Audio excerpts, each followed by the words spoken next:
Hollywood, 1965. On the Paramount Pictures lot, the afternoon light came in sideways through the tall soundstage doors. A young Welsh singer named Tom Jones stood near a doorway, still catching his breath. He was 25 years old, and he had just watched America begin to fall in love with his voice from a distance. Then he heard footsteps on a metal staircase. A man was coming down slowly, in no hurry at all. And the man was singing. Not performing, just singing, low and easy, the way a person sings to himself when he thinks the room is empty. The song was "With These Hands." It was one of Tom's own records, a record he had cut in a cramped London studio, half afraid no one would ever play it. Now the most famous voice in the world was carrying it down a Hollywood staircase, soft as a lullaby, as if it had always belonged to him. Tom looked up. The man on the staircase was Elvis Presley. The most famous performer alive was walking toward him, singing his song back to him, word for word. Tom Jones had imagined this meeting 100 times. He had rehearsed what he might say, but nothing he had planned came out. Because in that moment, he understood something that would take him years to explain to anyone. The biggest star in the world had not come over to talk about fame, or records, or Las Vegas. He had come over because of the way Tom Jones sang. And what the two of them said next was never meant for a crowd. It was the beginning of a friendship almost nobody would ever see. Elvis stopped in front of Tom Jones and grinned. "How do you sing like that?" he asked. Not "hello," not "I'm Elvis," just that one question from one singer to another. Tom laughed, because he had been about to ask Elvis the very same thing. They stood there and talked like two men who had known each other for years. They talked about breathing, about holding a note, about the strange feeling of a song taking over your body until you are not quite steering it anymore. The film crew waited. The schedule slipped. Neither man seemed to notice. And then the conversation turned, the way it always would between them, toward the place they both came from. Elvis asked where Tom had learned to sing. Tom told him the truth. In the valleys of Wales, in working men's clubs and chapels, where every voice in the room joined in and nobody was a star. He told Elvis about the men who came straight from the coal pit to sing on a Saturday night. Their hands still black, their voices shaking the rafters of the chapel. He described how a whole valley could open its mouth at once and sound like one enormous, aching instrument, and how a boy learned quickly that you did not sing above that sound. You sang inside it. Elvis nodded slowly. He knew that world. He had grown up in it too, in the churches of the American South, where the singing was the whole point of being alive. Two of the most watched men on earth had found the one subject nobody expected them to share. Not fame, not women, not money. Home. And before the afternoon was over, one of them would suggest something that turned a chance meeting into a friendship they would keep alive, quietly, for years. To understand that moment, you have to know where both men stood in 1965. Elvis Presley was 30. He had already changed music once, a decade earlier, and the world had never fully recovered. But by 1965, he was spending his days on movie sets like this one, making picture after picture, singing songs he did not always believe in. Somewhere underneath the fame, the boy from Tupelo, Mississippi, was getting quieter. Tom Jones was the opposite story. He was the new arrival. It's Not Unusual had just crossed the ocean and turned a coal town boy from Pontypridd, Wales, into a name people suddenly said out loud. He was hungry, loud, and alive. Everything a new star is supposed to be. On paper, they had nothing in common. One was American royalty, fading a little at the edges. The other was a Welshman, who still could not quite believe he had a hotel room in Hollywood. But both of them had grown up poor. Both had learned to sing in small rooms, in chapels and kitchens, long before anyone paid to hear them. And both carried a kind of music inside them that had nothing to do with hit records. That was the music Elvis had heard coming out of that doorway. Not the pop star, something older, something from home. And when he reached the bottom of the staircase, the first thing he did surprised everyone who was watching. Picture the room. Late at night, long after the working day was done. A piano in the corner, a few close friends keeping their voices down. Two men sitting close together, the way people do when they are about to share something private. Someone started to play, and the two most powerful voices in popular music began to sing, softly at first. Gospel songs, hymns, old spirituals that neither of them had ever recorded and never would. Peace in the valley, how great thou art. The songs of tired people looking for comfort at the end of a hard week. Songs about rest and crossing over and being carried home when your own legs finally give out. The kind of songs a person does not perform so much as surrender to. Tom noticed how Elvis's hands went quiet on his knees, how the famous curl of his lip softened into something like a boy at prayer. Tom Jones would remember this for the rest of his life. Not the fame they shared, not the stages, but the sound of Elvis Presley singing a hymn with his eyes closed in a voice with no showmanship left in it at all. Just a man, just the boy from Tupelo, a long way from home. And as Tom sang along, harmony rising against melody, he understood that this was the real Elvis. Not the jumpsuits, not the movies. This, a poor Southern boy who missed his mother, singing the songs she had loved. Tom knew that feeling in his own chest, because he carried the same thing from Wales.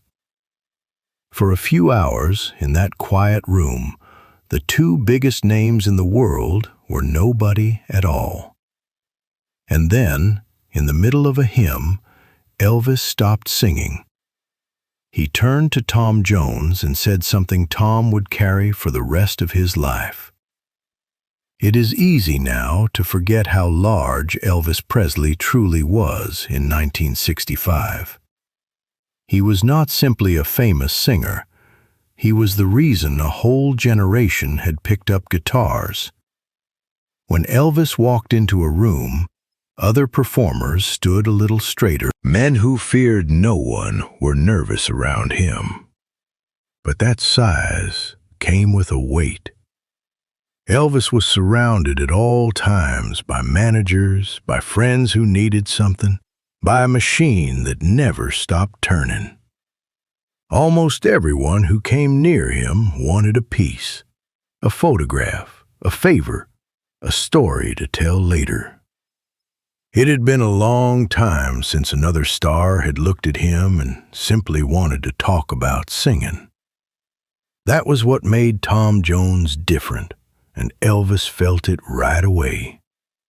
The Welshman was not afraid of him, and he was not trying to take anything.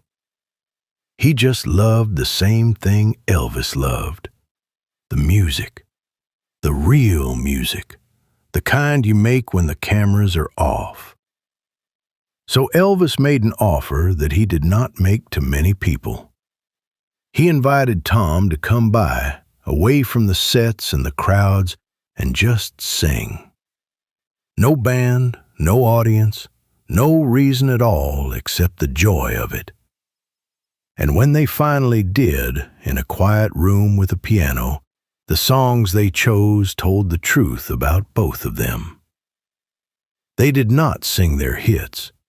They sang the songs their mothers had taught them.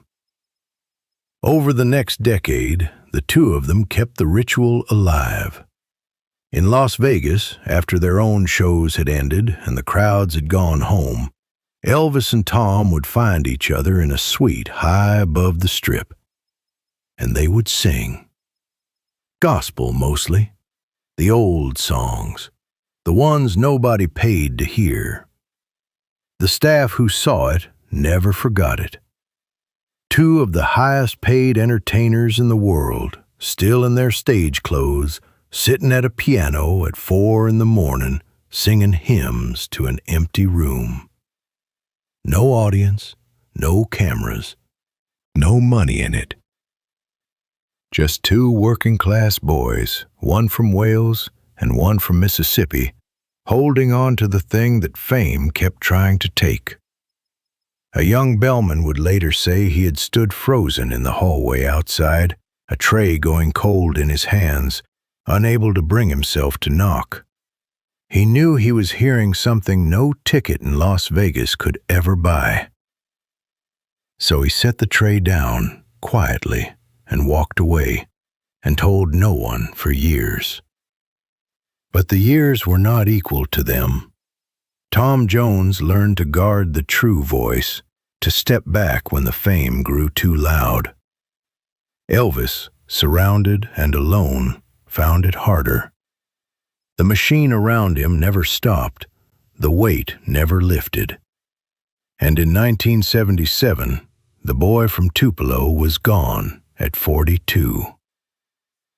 When the news reached Tom Jones, he did not talk about the king or the records or the legend. He remembered the hymns.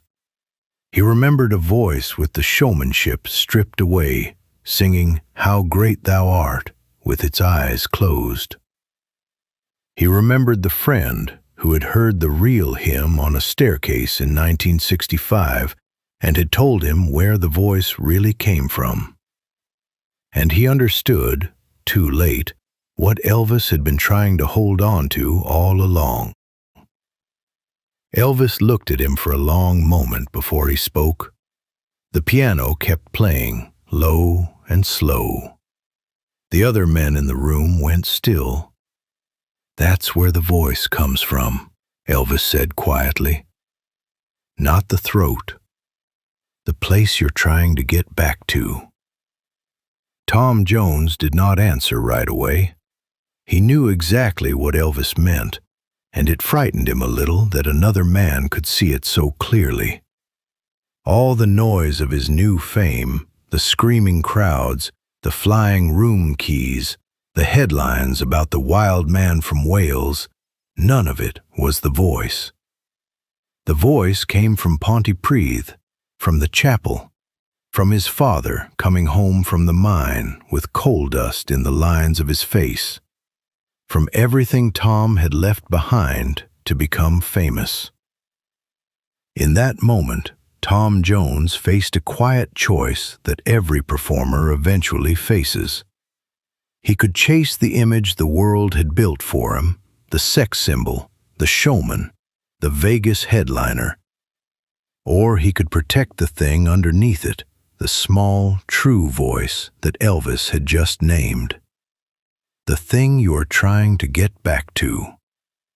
Elvis had told him, without meaning to, how to survive the fame that was coming.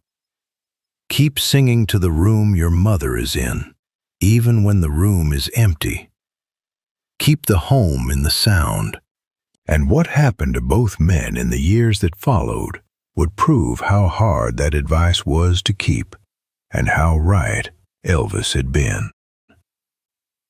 For years afterward, Tom Jones rarely told the story.